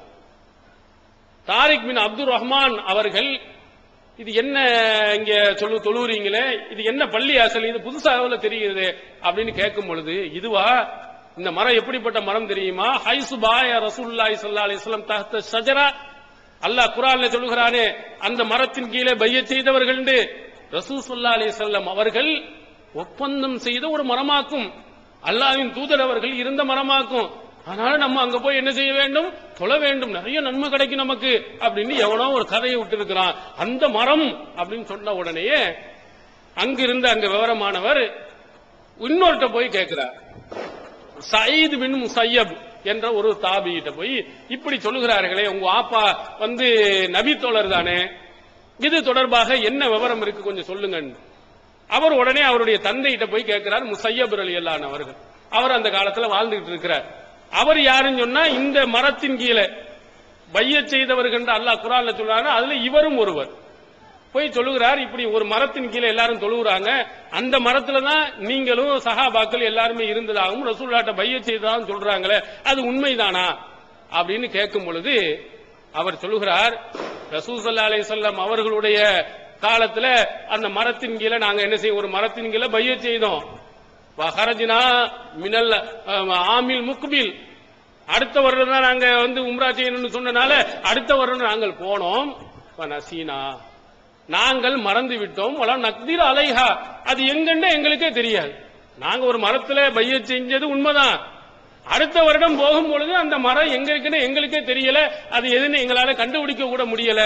நாங்கள் போய் உம்ரா செய்து விட்டு வந்து விட்டோம் அப்படின்னு முஸய்யப் ரலியல்லாஹு அவர்கள், அந்த மரத்தின் கீழே பையத் செய்தவர்கள், உடன்படிக்கை செய்தவர்கள் சொன்ன உடனே அப்ப சயீத் அவர்கள் அவருடைய மகன் சொல்லுகிறார், இன்ன அஸ்ஹாப முஹம்மதின் ஸல்லல்லாஹு அலைஹி வஸல்லம் நபி தோழர்களாக இருந்தவர்களுக்கு அந்த மரம் என்பது எங்க இருக்குன்னு தெரியல. அன்தும் ஆலம், நீங்க ரொம்ப விவரமானவங்க, உங்களுக்கு தெரிந்து விட்டது போல கிண்டலாக சொன்ன செய்தி புகாரியில் பதிவு செய்யப்பட்டிருக்கிறது. நபி ஸல்லல்லாஹு அலைஹி வஸல்லம் அவர்கள் அந்த நபி தோழர்களை எப்படி உருவாக்கினாங்கன்னு பாருங்க. ரசூலுல்லாஹ் உட்கார்ந்தாங்கண்டா பரக்கத்து, எந்திரிச்சாங்கண்டா பரக்கத்து, அங்க போய் தொட்டாங்கண்டா பரக்கத்து, இப்படி உருவாக்கி இருந்தார்கள் என்று சொன்னால் அந்த மரத்தை அந்த நேரத்தில் மிகப்பெரிய ஒரு பள்ளியாசலாக அன்றே கட்டியிருப்பாங்க. எந்த நபி தோழர் அப்படி உருவாக்கல, எந்த நபி தோழரும் அப்படி நம்பிக்கையும் கொள்ளவில்லை. ரசூல் ஸல்லல்லாஹு அலைஹி வஸல்லம் அவர்கள் எந்த மரத்தின் கீழ் அமர்ந்தார்களோ அதற்கு புனித மரல மரம் வந்தது மட்டுமல்ல, அல்லாஹு தஹத்த ஷஜரா, அந்த மரத்தின் கீழ் பையத் செய்தவர்கள் என்று அல்லாஹு தஆலா ரொம்ப சிறப்பித்து சொல்லுகிறான் திருமறை குர்ஆன்ல. அந்த மரத்துக்கு சிறப்பித்து இல்ல. அதனால தான் உமர் பின் கத்தாப் ரலியல்லாஹு அன்ஹுடைய காலத்துல மக்கள் எல்லாம் இதே மாதிரி தொடர்ச்சியா போய்கிட்டே இருக்கும் பொழுது கூப்பிட்டு எல்லாத்துக்கும் ஒரு சரியான எச்சரிக்கை, ஃபஅதஹும் ஃபீஹா, இது தொடர்பாக கடுமையான ஒரு எச்சரிக்கையை அந்த மக்களுக்கு செய்தார்கள். வ அமர பிஹா, உடனே ஆர்டர் போட்டாங்க, குத்தியாத்த அந்த மரமே வெட்டி தூரோடு தூக்கி எறிஞ்சிட்டாங்க. இருந்திருந்தா இன்னைக்கு மிகப்பெரிய ஒரு பள்ளியாசலா கட்டியிருப்பான். இன்று பாத்தீங்கன்னா அல்லாஹ் அக்பர், கேரளாவில் நீங்க கேரளா பத்திரிகையை நியூஸ்ல பாத்தீங்கன்னா தெரியும், எத்தனை 40 கோடி ரூபாய்க்கு ஒரு பள்ளியாசல் கட்டுறாராம். எப்படிடா 40 கோடி ரூபாய்க்கு அவ்வளவு பள்ளியாசல், அத்தனை கோடி மக்களா தொழுகிறான், 40 பேர் தொலை வர மாட்டான். நம்ம ஊர் பள்ளியாசலுடைய நிலைமை அப்படித்தான் இருக்கு. மக்கள் இருக்கிறான், ஒருத்தர் வர்றது இல்ல. மிக பிரமாண்டமா பள்ளியாசல் பாத்தீங்கன்னு சொன்னா மினாராவை 10 லட்சம் ரூபாய்க்கு கட்டி வைக்கிறான் ஒவ்வொருத்தனும். இன்னொருத்தனை பார்த்தோம்னா தரையில இருந்த மினாராவை தூக்குறான். எல்லாருமே பள்ளியாசலுக்கு மேல பள்ளியாசல் தெரியறதுக்காக சின்னதா ஒரு மினாராவை கட்டி வைப்பாங்க. பெருமையினுடைய உச்சகட்டம், எங்க ஊரை பாடுறா அப்படிங்கிறதுக்காண்டு பூமியில இருந்து கட்டுறான் 20-30 லட்சம் ரூபாய்க்கு. அதுக்கு 50-60 குடும்பங்களுக்கு அழகான வீடை கட்டி கொடுத்திருக்கலாம். பெருமைக்காக வேண்டி இப்படி கட்டுறான். இவ்வளவு அங்கே பாத்தீங்கன்னா 40 கோடி ரூபாய்க்கு பள்ளியாசல் கட்டுறான். எப்படி வசூல் நடக்கு தெரியுமா? ஏதோ ஒரு முடியை தூக்கி வச்சுக்கிட்டு, இது ரசூல் ஸல்லல்லாஹு அலைஹி வஸல்லம் அவருடைய முடி பாதுகாக்கப்பட, அதுக்கான பள்ளியாசல் கட்டுறோம்னு ஆரம்பிச்சாங்க. கோடிக்கணக்கான ஏதோ ஒரு முஸ்லியாரோ கஸ்லியாரோன்னு ஒருத்தன் தூக்கிட்டு ஒவ்வொரு ஊரா போய் பணம் 40 கோடி ரூபாய்க்கு எந்த நபியா உனக்கு பள்ளியாசல் கட்ட சொன்னான்? இந்த முடிக்கு பரக்கத்து இருக்கிறது, சட்டைக்கு பரக்கத்து இருக்கிறது, செருப்புக்கு பரக்கத்து ரசூல் ஸல்லல்லாஹு அலைஹி வஸல்லம். அதை வர ஒண்ணு தெரியாதனமா சொல்லிட்டு மாட்டிக்கிறது. அந்த முடி எரித்தாலும் எரியாதுன்னு வாய் வளரி சொல்லிட்டாங்க.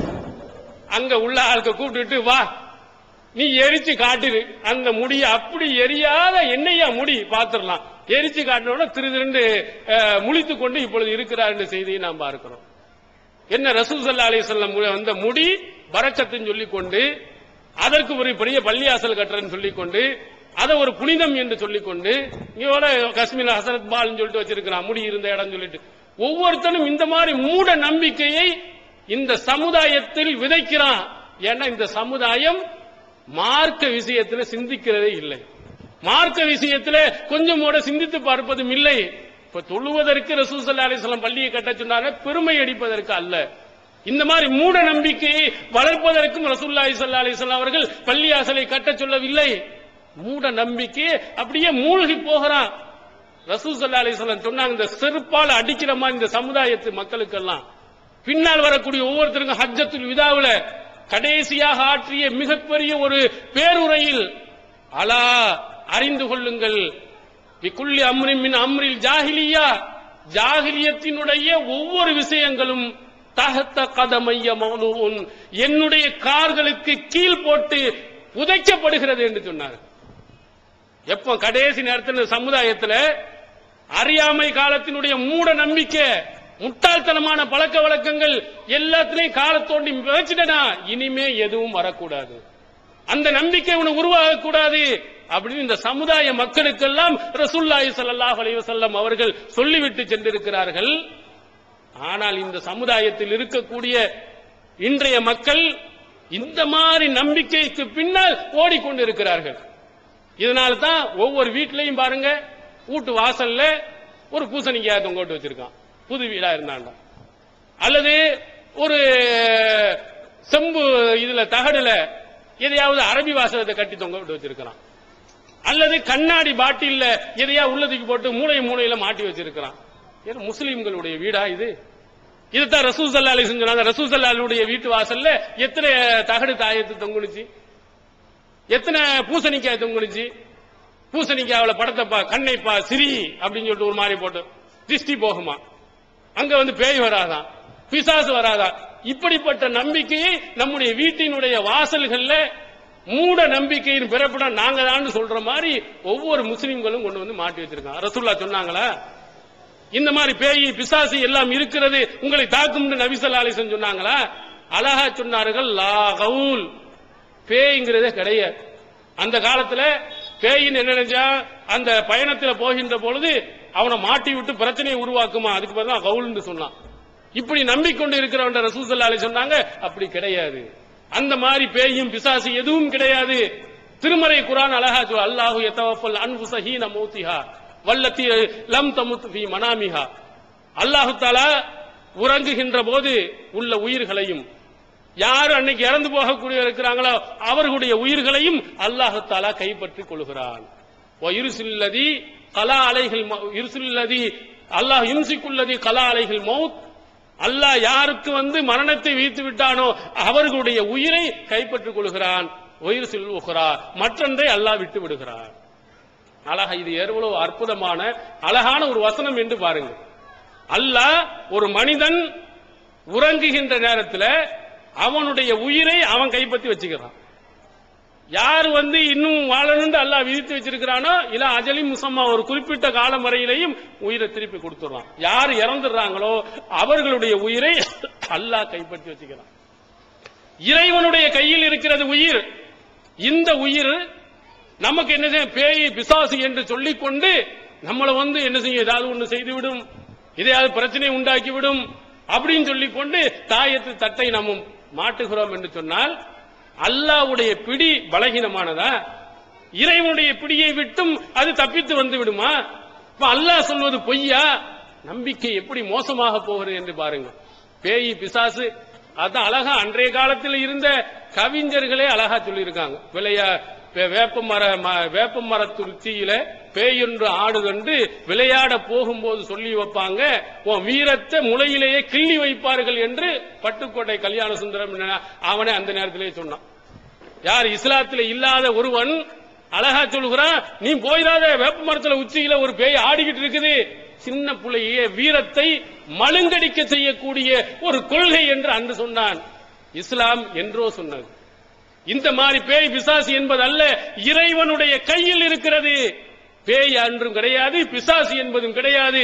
இதெல்லாம் மூட நம்பிக்கைகள் என்று நபிகள் பெருமானார் அவர்கள் 1400 ஆண்டுகளுக்கு முன்பாக நமக்கு சொல்லுகிறார்கள். ஆனால் நம்ம என்ன செய்கிறோம்?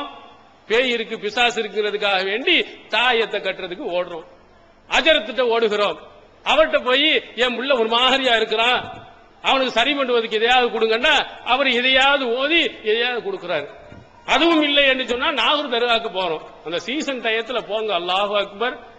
அங்க இருக்கக்கூடிய அந்த தாயத்துல உள்ள பிரிச்சு பாத்தீங்கன்னு சொன்னா இவங்க எவ்வளவு பயங்கரமான பிராடு பேர்வழிகள் உங்களுக்கு தெரியும். பல ஆட்கள்கிட்ட ஆரம்ப காலத்துல இந்த தாயத்துகளை எல்லாம் உடைத்து உள்ள என்ன இருக்கு அப்படின்னு பார்த்தா, சில தாயத்துகள்ல முன்னாடி கையில எழுதிட்டு இருந்தான், எழுதி கஷ்டமா போன உடனே பிரிண்டிங் பண்ணி மொத்தமா உள்ள சொருவனான். அந்த பேப்பர் முடிஞ்சு போன உடனே என்ன செஞ்சாலும் இருக்கிற தினத்தந்தி பேப்பர், தினமணி பேப்பரை உருட்டி கரெக்டா உள்ளதுக்கு வச்சிருந்தான்.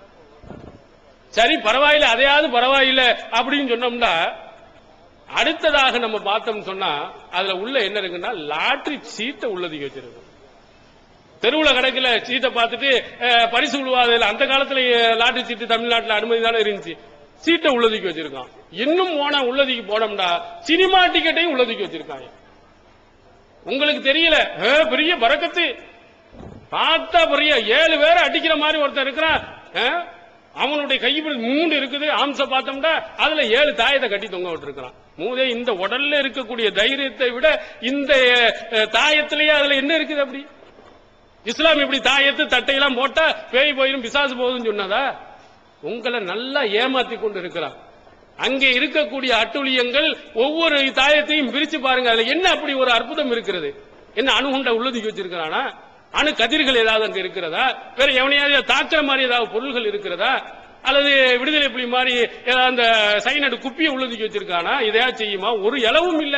ஒரு பேப்பரை உள்ளதுக்கு வச்சு உங்களை நம்ப வைத்து உங்களை முட்டாளாக்கி இருக்கிற, அதை கொண்டு வந்து முரட்டு மாதிரி இருக்கக்கூடியவன் மாட்டிட்டு நிக்கிறான்டா. இதை விட ஒரு மூடமான இருக்கக்கூடியவன் யார் இருக்குமோ? கொஞ்சம் சிந்தித்து பாருங்கள். நபி ஸல்லல்லாஹு அலைஹி வஸல்லம் அவர்கள் இந்த மாதிரி காயச்சு தாயத்து தட்டுன்னு சொன்ன உடனே ரசூல் ஸல்லல்லாஹு அலைஹி வஸல்லம் எழுதி கொடுத்திருந்தாங்கன்னா, இல்லன்னா ரசூலுல்லாஹ்க்கு இதே வேலையா போயிடும். ஒரு ஆபீஸ போட்டு தாயத்து தட்டு தகடுகள் இங்கு விற்கப்படும் உட்கார்ந்து எழுதிக்கிட்டே இருக்க வேண்டியதான். எல்லாத்துக்கும் நோய் நொடி எல்லாம் வந்துட்டான். அவன் வேற வேலையே செய்ய முடியாது. வேற யார்கிட்டயா போய் வாங்குவாங்களா? இப்போ என்ன ஆங்காங்க பிரான்ச் வச்சிருக்கான். ரசூல் ஸல்லல்லாஹு அலைஹி வஸல்லம் காலத்துல அப்படி ஒண்ணு இருந்துச்சுன்னா ரசூலுல்லாஹ் தான் எழுதி கொடுக்கணும். அப்ப ரசூல் ஸல்லல்லாஹு அலைஹி வஸல்லம் பெரிய கடை வச்சுட்டு தொழுவ வேண்டியதில்ல. எதுக்கு போகாம எதுக்கத்தாலும் எழுதி எழுதி எழுதி எழுதி அவங்களுக்கு எழுத தெரியாது. அடுத்து யாரையா உட்கார வச்சு எழுதி எழுதி தான் கொடுத்துட்டு இருக்கணும். இப்படி ரசூல் ஸல்லல்லாஹு அலைஹி வஸல்லம் செய்திகளில் எங்கேயாவது நீங்கள் கேள்விப்பட்டீர்களா? இந்த மாதிரி ஒரு மூட நம்பிக்கையை முஸ்லிம்களுடைய உள்ளத்தில் எப்படி போனது? நீங்க எப்படி நம்பி இருக்கிறீர்கள்? இது இஸ்லாமா? உங்களுக்கு அப்படி சொல்லப்பட்டு இருக்கிறது. இப்படி தாயத்து போடக்கூடியவர்கள் தட்டு எழுதி கொடுக்கிற, அதுல கூட அந்த தட்டை எழுதி கரைச்சி குடிச்சா வெறும் தண்ணியா தான் போகுது. அதுல தட்டை 21 தட்டு 71 தட்டு அப்படின்னு எழுதி எழுதி அதையும் கரைச்சி அதை குடிச்சீங்கன்னா கேடுதான் வரும். எல்லாம் கெமிக்கல்ல கலர்ல வச்சு எழுதினான்னு சொன்னா வைத்த வலி மாறிங்கிற பெரிய பிரச்சனை தான் உங்களுக்கு உருவாகுமே தவிர நோய் போறது இல்ல. அதுல இதையாவது ஒன்னு எழுதி தருகிறான். நீங்களும் கொஞ்சம் கூட சிந்திக்காமல் அதை அப்படியே சாப்பிட்டுக் கொண்டிருக்கு. ரசூல் ஸல்லல்லாஹு அலைஹி வஸல்லம் அப்படி எந்த இடத்திலையும் இந்த மாதிரி மூட நம்பிக்கையில சொல்லல.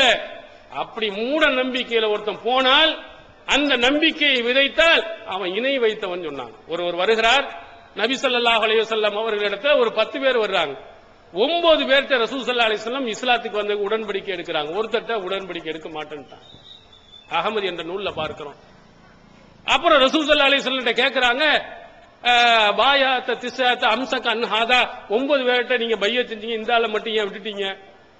அப்ப ரசூலுல்லாஹி ஸல்லல்லாஹு அலைஹி வஸல்லம் இன்ன அலைஹி தமீமா, இவர்ட்ட தாயத்து தொங்குது. அல்லாஹ்வின் மீது நம்பிக்கை இல்லாமல் இந்த கயிறின் மேல நம்பிக்கை வச்சிருக்கலாம் அப்படின்னு சொல்லிட்டு அதை வெட்டிய பிறகு ரசூல் ஸல்லல்லாஹு அலைஹி வஸல்லம் சொன்னார்கள், மன் அல்லக்க தமீமத்தன் ஃபக்கத அஷ்ரக, யார் தாயத்தை அணிவாரோ அவர் இணை வைத்து விட்டார், ஷிர்க் வச்சிட்டாரு, மன்னிக்க முடியாத அந்த பாவத்தை செய்து விட்டார். அல்லாஹ்வின் தூதர் அவர்கள் நமக்கு எச்சரிக்கை செய்திருக்கிறார்கள்.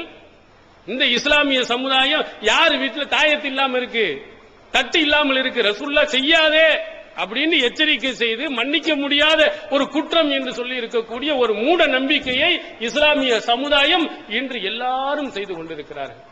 இதற்கு என்ன காரணம்?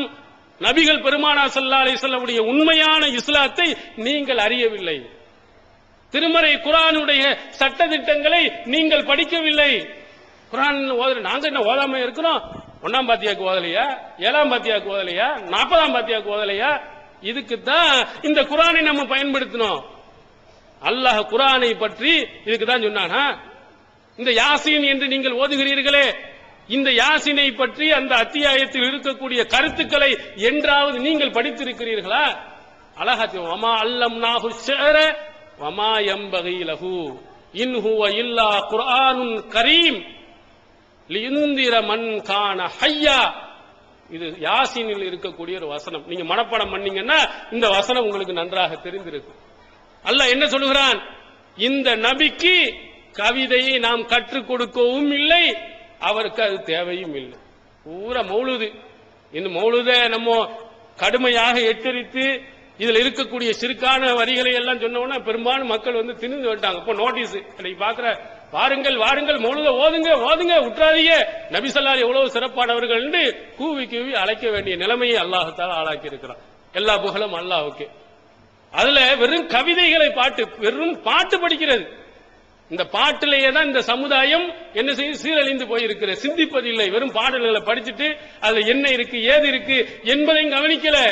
அதான் அந்த கவிதைகளை பற்றி இஸ்லாத்தின் கருத்து, இவங்க கவிஞர்கள் நல்லவங்க கிடையாது. இவங்களுடைய கவிதைகள் அத்தனையும் என்ன, 99% கவிஞர்கள் வெறும் பொய் தான் எழுதுறான். அல இந்த நவீன காலத்தின் பாடல்ல சொல்லுவான், கவிதைக்கு பொய் அழகு.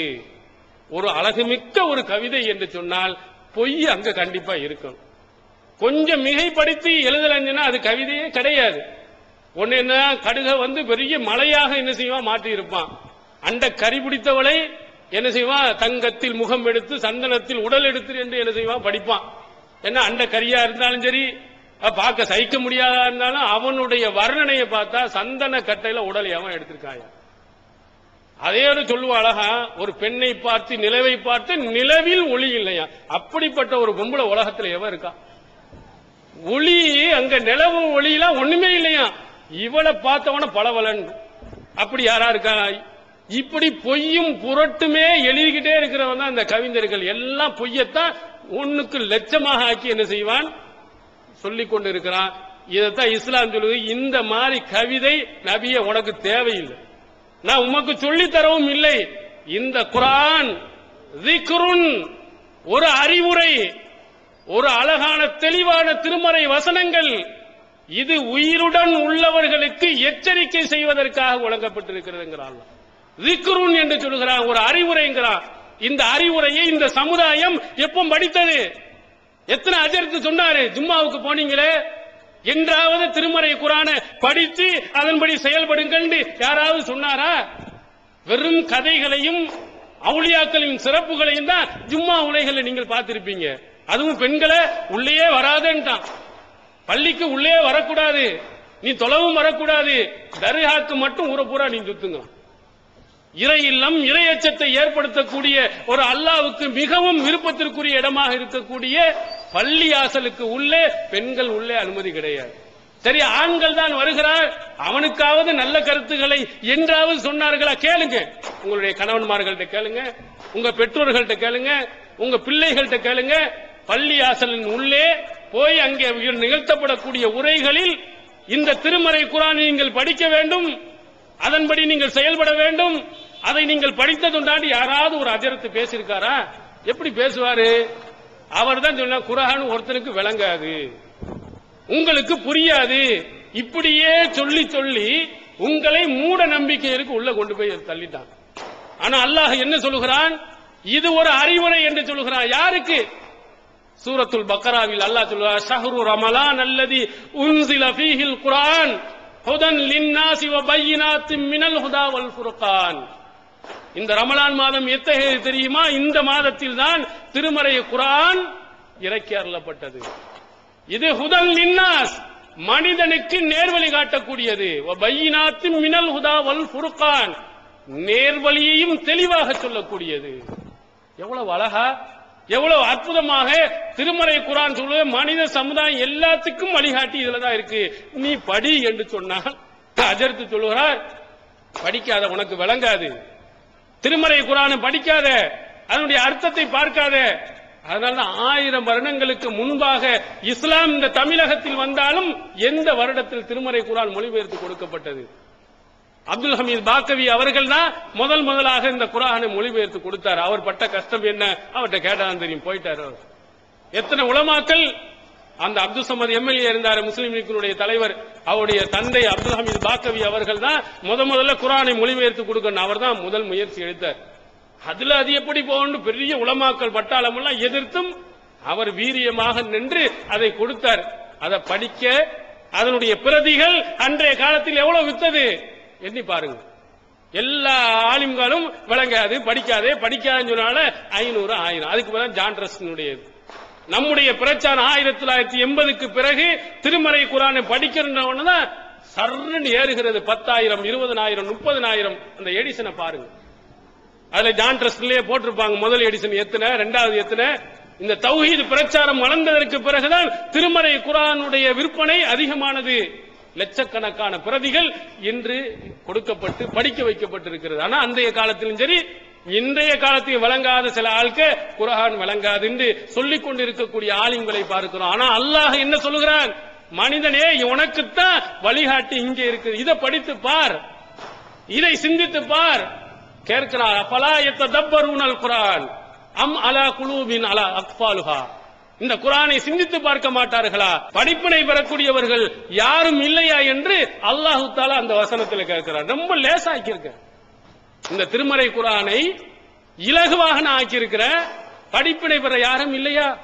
இவ்வளவு தெளிவாக குர்ஆன் இந்த சமுதாய மக்களுக்கு விளங்குறதுக்கு தான் கொடுத்திருக்கேன் அல்லாஹ் சொல்லியும் கூட உங்களை எத்தனை பேருக்கு மறைச்சிருக்காங்கன்னு பாருங்க.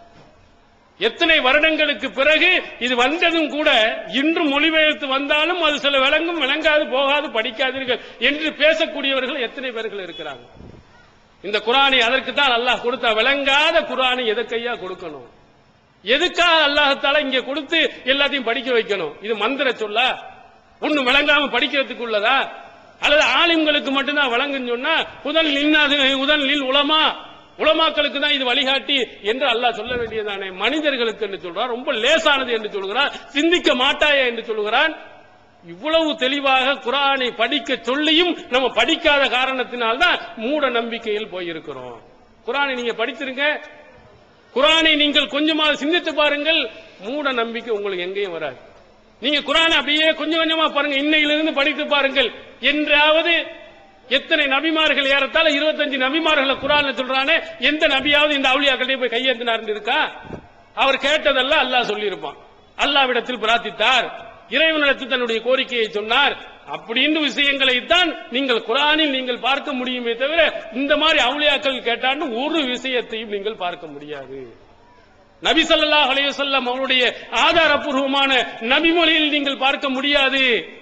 நீங்கள் திருமறை இஸ்லாத்தினுடைய மூல ஆதாரமாக உள்ள திருமறை குர்ஆன் நமக்கு வழிகாட்டி என்று கூட நம்பாத சமுதாயம் என்று பார்க்கிறோம். அதனால தான் இப்படி போகிறது. உண்மையிலேயே இந்த சமுதாயம் நாங்கள் ரொம்பவும் உயர்வாக மதிக்கக்கூடியது குர்ஆன் என்று சொன்னால் அது வழிகாட்டி என்று நம்பி இருக்கிறார்களா? நம்பி இருந்தார்கள் என்று சொன்னால் அதனுடைய மொழிபெயர்ப்புகளை வாங்கி படித்திருக்கிறார்களா? படித்து கேட்டிருக்கிறார்களா? எத்தனை வசனங்கள் இந்த சமுதாய மக்களை பார்த்து அல்லாஹ் கேட்கிறான், அவுலியாக்கள்கிட்ட போய் அதுக்கு வேணும் இது வேணும்னு கேட்கிறீங்களே, அல்லாஹ் அலைஸல்லாஹ பிகாஃபின் அபுதா, இந்த அடியார்களுக்கு அல்லாஹ் போதுமானவன் இல்லையா அப்படின்னு அல்லாஹ் தஆலா கேட்கிறான். ஏன் நீ வெளியில போய் கேட்கிற? நீ எதுக்கு வெளியாட்ட போய் பிரார்த்தனை பண்ற? ஏன் அல்லாஹ் உனக்கு போதுமானவன் இல்லையா? வெளியாட்ட போய் நீ கேட்கணுமா?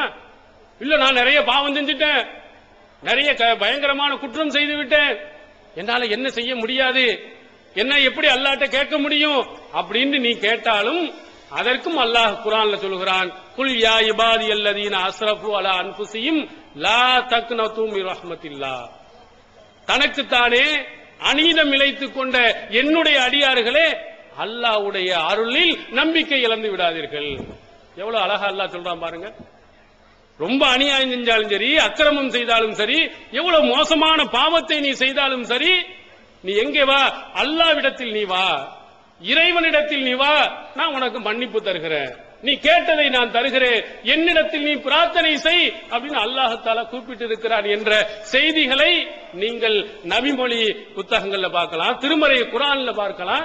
நபி ஸல்லல்லாஹு அலைஹி வஸல்லம் அவர்கள் சொல்கிறார்கள், அல்லாஹ் தஆலா இந்த அநியாயம் அக்கிரமம் என்று சொல்லிக் கொண்டிருக்கிறார்களே, அநியாயம் செஞ்சனால் நான் கேட்க முடியாது என்று சொல்லுகிறார்களே, அவர்களுக்காக அழகான ஒரு உதாரணத்தை ரசூலுல்லாஹி ஸல்லல்லாஹு அலைஹி வஸல்லம் அவர்கள் சொல்றார். மறுமை ஒரு மனிதன் தன்னுடைய உணவுப் பொருள்கள் எல்லாத்தையும் எடுத்துக்கொண்டு ஒரு இடத்துக்கு போகிறார். அங்கே போகின்ற போது இடையில என்னாச்சு, சாப்பாடு, அவருடைய உடைகள் எல்லாம் வைத்திருந்த ஒட்டகங்கள் காணாமல் போயிருச்சு. பாலைவனம், பக்கத்துல வீடு வாசல் எதுவும் இல்ல, அந்த காலத்துல செல்போனும் இல்ல, அழைப்பதற்கு எந்த வசதியும் இல்லாமல் சாப்பாட்டுக்கு வழி இல்லாம சாகிற மாதிரி நிலையில மயக்கம் விட்டு இருக்கிறான். உடனேயே என்ன செய்யறான், கொஞ்ச நேரம் அப்படியே தன்னுடைய பசி மயக்கத்தினால் உறங்கி கண்ணை விழித்து பார்க்கிறான். அவன் பக்கத்துல அவனுடைய ஒட்டகம் இருக்கிறது, உடை இருக்கிறது, அவனுடைய உணவுகள் இருக்கிறது. படான் பாஞ்சு போய் படக்கம் பிடித்து இறைவன் தனக்கு செய்த அந்த அற்புதமான அழகான உபகாரத்தை எண்ணி பார்த்து சொல்லுகிறான், அந்த அப்தி வான ரப்புக்க, இறைவா நீ எனக்கு அடிமை, நான் உனக்கு எஜமானன் அப்படின்னு சந்தோஷத்தின் மிகைப்பில் கைகால் வழங்காம விவரம் தெரியாமல் தவறான ஒரு வாசகத்தை அந்த நேரத்தில் அவன் பயன்படுத்தி விடுகிறான். என்ன சொல்றான்? அல்லாஹ்வை பார்த்து, நீ எனக்கு அடிமை, நான் உனக்கு எஜமானன். மாத்தி சொல்லியா, அல்லாஹ் நான் உனக்கு அடிமை, நீ தான் எனக்கு எஜமானன், தந்துட்டியே அப்படின்னு சொல்ல வேண்டியவன். சொல்லுவாங்கல்ல, கோமணத்தில் காசு இருந்தால் கோழி கூவுறதுக்கு முன்னால பாட்டு வரும்னு சொல்லுவாங்க. கொஞ்சம் சந்தோஷம் வந்துருச்சுன்னு சொன்னா, பணம் வந்துருச்சுன்னா தலைகால் புரியாம ஆடுறான் அப்படின்னு சொல்லுவாங்களா இல்லையா? அதே மாதிரி இவனுக்கு கிடைத்த அந்த சந்தோஷம் என்ன பேசுறேன்னு அவனுக்கு தெரியும். ஆனா உள்ளத்துல அல்லாஹ்னு நினைக்கிறான். ஆனா வார்த்தையில் அவனுக்கு மாறி வருகிறது, நீ அடிமை, நான் எஜமானன் அப்படின்னு சொல்றான். ரசூலுல்லாஹி ஸல்லல்லாஹு அலைஹி சொல்கிறார்கள், இவனுடைய சந்தோஷத்தின் அளவை பாத்தீங்களா? இதை விட அதிகமாக ஒரு அடியான் தான் செய்த தவறுக்காக அல்லாஹ்விடத்தில் மன்னிப்பு கேட்டால் இதை விட அல்லாஹ் சந்தோஷப்படுகிறான். ரசூல் ஸல்லல்லாஹு அலைஹி வஸல்லம் சஹீஹ் புகாரி, முஸ்லிமில் இந்த செய்தியை நாம் பார்க்க முடிகிறது. எப்படி பாருங்க, அல்லாஹ் எப்படி சொல்லுகிறான்னு பாருங்க. பெரிய தொழுது வணங்கி நிறைய தர்மம் செய்து அல்லாஹ்ட்ட வந்து, யா அல்லாஹ் அதத்தா அப்படின்னு சொல்றவன சொல்லல. பாவம் செஞ்சிட்டியே, அக்கிரமம் செஞ்சிட்டியே, அநியாயம் செஞ்சிட்டியே, செஞ்ச தப்ப நீ வழங்கி புரிந்து யா அல்லாஹ் என்னை மன்னிச்சிரு நீ போய் கேட்டீங்கன்னா இவனை விட அல்லாஹ் அதிகமா சந்தோஷப்படுகிறான். இவ்வளவு சொன்னதற்கு பிறகும் கூட அவுலியாக்கள்கிட்ட போய் நாங்க கேட்க போறோம், நீ எங்களை மன்னித்து தாருங்கள் என்று கேட்க போறோம், எங்களை மன்னிப்பை நீங்கள் வழங்குங்கள் என்று நாங்க சொல்ல போறோம் அப்படின்னு நம்ம சொல்ல முடியுமா? அல்லாஹ் மறுமையில் கேட்க மாட்டானா? குர்ஆனை நீங்கள் படியுங்கள், நபிமொழிகளை நீங்கள் படித்து பாருங்கள், அதுல எல்லா விஷயத்தையும் அல்லாஹ் உள்ள அடக்கி வைத்திருக்கிறான். எல்லாத்தையும் உங்களுக்கு வழங்க முடியும். ரசூல் ஸல்லல்லாஹு அலைஹி வஸல்லம் காலத்தில் பெண்களாக இருக்கக்கூடியவர்கள் கூட இந்த திருமறை குர்ஆனுடைய வசனங்கள்ல கேள்வியை கேட்டிருக்கிறாங்க, படித்திருக்கிறார்கள், புரிந்திருக்கிறார்கள். அவர்களுக்கு பின்னால் வாழ்ந்தவர்கள் இந்த நபிமொழியை பற்றி எவ்வளவோ சிலாகித்து சொல்லி திருமறை குர்ஆனை பற்றி சொல்லி இருக்கிறார். உம்மு யாக்கூப் என்ற ஒரு பெண்மணி அப்துல்லா பின் மசூத் ரலியல்லாஹு அவர்களிடத்தில் இந்த திருமறை குர்ஆனை பற்றி விளக்கம் கேட்டிருக்கிறார். அவர் சொன்னார், ஒட்டு மூடி வைக்கக்கூடியவரை அல்லாஹ்வும் சபிக்கிறார், அல்லாஹ்வின் தூதரும் சபிக்கிறார்கள். என்ன சொல்றார்? நிறைய பேர் சௌரி முடி வச்சுட்டு இருக்காங்க, முடி கொட்டி போச்சு. இஸ்லாத்துல சௌரி முடி என்ன செய்யக்கூடாது? வைக்கக்கூடாது. இதை என்ன சொல்றாரு அவரு? சௌரி முடி வைக்கக்கூடியவரை அல்லாஹ்வும் சபிக்கிறார், ரசூலுல்லாஹ்வும் சபிக்கிறாங்க. அப்ப அல்லாஹ் சபிக்கிறான் என்று சொன்னால் அந்த செய்தி குர்ஆனில் இருக்க வேண்டும். அப்ப அந்த உம்மு யாக்கூப் என்ற அந்த பெண்மணி வந்து அப்துல்லா பின் மசூத் என்ற நபித்தோழர்கிட்ட வந்து சொல்லுவா, கராத்து மா பைனல் லவ்ஹைன், இந்த திருமறை குர்ஆன் 2 அட்டைக்கு நடுவுல உள்ளதை நான் படிச்சுட்டேன். வமா வஜத்து ஃபீஹி, நீங்க சொன்ன கருத்து அதுல இல்ல. நம்ம வழங்காதுன்னு சொல்றோம். அன்றைய காலத்தில் இருந்த அந்த பெண்மணி ஒரு வரி விடாமல் படித்துட்டு ஒட்டுமுடி வைப்பவரை அல்லாஹ் தஆலா சபிக்கிறான்னு குர்ஆன்ல எங்கேயும் இல்லை, எங்க இருக்கு காட்டுங்க அப்படின்னு அப்துல்லா பின் மசூத் என்ற நபி தோழர்கிட்ட கேட்கிறார். அப்ப அந்த நபி தோழர் அவர் சொல்லுகிறார், மா ஆத்தாக்குமுர் ரசூலு ஃபஹதுஹு வமா நஹாக்கும் அன்ஹு ஃபன்தஹு என்ற அந்த வசனத்தை நீங்கள் படித்திருக்கிறீர்களா கேட்கிறார். அல்லாஹ் என்ன சொல்றான்? உங்களுடைய தூதர் எதை கொண்டு வருகிறாரோ அதை எடுத்துக் கொள்ளுங்கள், எதை தடுக்கிறாரோ அதை விட்டும் நீங்கள் தடுத்துக் கொள்ளுங்கள் என்ற அந்த வசனத்தை படித்திருக்கிறீர்களா? ஆமா, இந்த வசனம் இருக்கு, குர்ஆன்ல இருக்கிறது. இந்த கருத்து குர்ஆனில் பதிவு செய்யப்பட்டு இருக்கிறது. இது இருக்குதா? அப்ப என்ன கருத்து? அல்லாஹ்வின் தூதர் அவர்கள் சொன்னால் அது அல்லாஹ் சொல்வதை போல். அல்லாஹ் தான் சொல்றான், என் தூதர் என்ன சொன்னாரோ அதை ஏத்துக்க, எதை தடுத்தாரோ அதையெல்லாம் தடுத்துக்கொள் என்று சொன்னா ரசூலுல்லாஹி ஸல்லல்லாஹு அலைஹி வஸல்லம் அவர்கள் ஒட்டுமுடி வைப்பதை சாபத்திற்குரியன்னு சொல்லி இருக்கிறாங்க. அதனால் தான் இந்த வசனத்தின் அடிப்படையில் நான் சொன்னேன் என்று சொன்ன செய்தியை புகாரியில் பார்க்கிறோம். அப்ப அவங்களுக்கு விளங்கலையா? குர்ஆன் அனைத்தையும் படித்து நபித்தோழர்கள் தவறு செய்தால் கூட அவர்கள்ட்ட சுட்டிக்காட்டக்கூடியவர்களாக பெண்கள் இருந்திருக்கிறாங்க, அவர்களுக்கும் விளங்குகிறது. அப்ப நமக்கும் விளங்கும், இந்த சமுதாயத்தில் உள்ள படிக்கக்கூடிய ஒவ்வொருவருக்கும் விளங்கும், மாற்று மத சகோதரர்களுக்கு விளங்குது. அதை படித்துக் கொண்டு இஸ்லாத்துக்கு சாரை சாரையாக வருகிறார்கள். திருமறை குர்ஆனின் அதில் இருக்கக்கூடிய கருத்துக்களை படித்துவிட்டு இஸ்லாத்தை ஏற்றக்கூடிய சகோதரர்கள் இன்றும் வந்து கொண்டே இருக்கிறார்கள். ஆனா முஸ்லீம்னு சொல்லிக் கொண்டிருக்கும், நமக்கு தான் வழங்காதுங்க. அதனால் இந்த இணை வைப்பு, ஷிர்க் போன்ற மகாபாதகமான காரியங்கள் இந்த சமுதாயம் போனதற்கு காரணமே திருமறை குர்ஆனை படிக்காதது, நபிமொழியை பற்றி படிக்காததுதான். எனவே வரக்கூடிய காலங்கள்ல ஷிர்க் என்ற அந்த பாதகமான செயல்கள் இருந்து நாம் விலகி திருமறை குர்ஆனை படிப்பவர்களாக, அதை அர்த்தத்துடன் படிக்கக்கூடியவர்களாக, நபி ஸல்லல்லாஹு அலைஹி வஸல்லம் அவர்கள் சொன்ன நபிமொழிகளை சரியான முறையில் புரிந்து அதன்படி செயல்படக்கூடியவர்களாக நாம் அனைவர்களையும் எல்லாம் அல்லாஹ் தஆலா ஆக்கியருள்வானாக. வாஹிர் தாவானா அல்ஹம்துலில்லாஹி ரப்பில் ஆலமீன். الله